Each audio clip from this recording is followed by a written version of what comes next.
Namaskar, Jai Shri Krishna.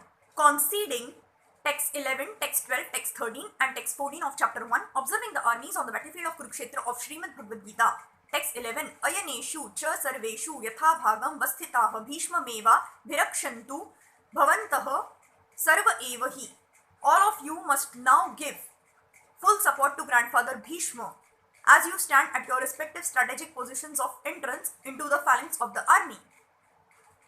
Duryodhana, after praising the prowess of Bhishma, further considered that others might think that they had been considered less important. So in his usual diplomatic way, he tried to address the situation in the above words. He emphasized that Bhishma Dev was undoubtedly the greatest hero, but he was an old man, so everyone must especially think of his protection from all sides. He might become engaged in the fight and the enemy might take advantage of his full engagement on one side. Therefore, it was important that other heroes not leave their strategic positions and allow the enemy to break the phalanx. Duryodhana clearly felt that the victory of the Kurus depended on the presence of Bhishma Dev.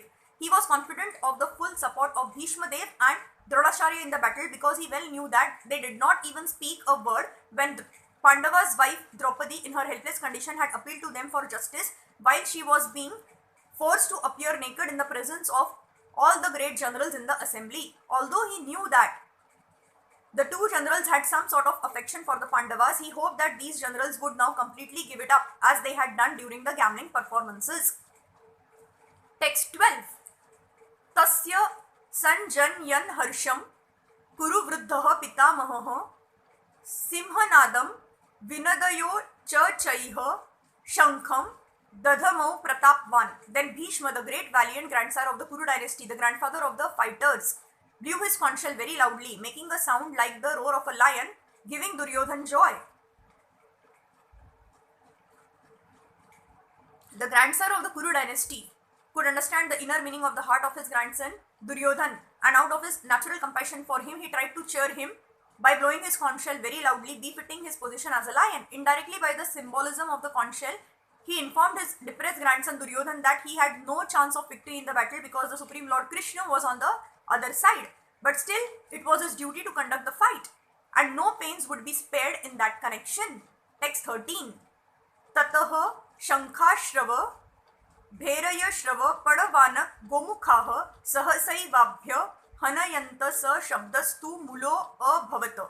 After that, the conch shells, drums, bugles, trumpets and horns were all sounded suddenly, and the combined sound was tumultuous. Text 14. Tataha Shvetairha Yairayukte Mahati Syandane Sthitau Madhavaha Pandava Shravaiva Divyau Shankhau Pradadham Tuha. On the other side, both Lord Krishna and Arjun, stationed on a great chariot drawn by white horses, sounded their transcendental conch shells. In contrast with the conch shell blown by Bhishma Dev, the conch shells in the hands of Krishna and Arjun are considered as transcendental. The sounding of the transcendental conch shells indicated that there was no hope of victory for the other side because Krishna was on the side of the Pandavas. Jayasa tu Pandu Putranam Yesham Pakshe Janardanaha. Victory is always with persons like the sons of Pandu because Lord Krishna is associated with them. And whenever and wherever the Lord is present, the goddess of fortune is also there because the goddess of fortune never lives alone without her husband. Therefore, victory and fortune were awaiting Arjun as indicated by the transcendental sound produced by the conch shell of Vishnu or Lord Krishna. Besides that, the chariot on which both the friends were seated had been donated by Agni, the fire god, to Arjun, and this indicated that the chariot was capable of conquering all sides wherever it was drawn over the three worlds. Thank you.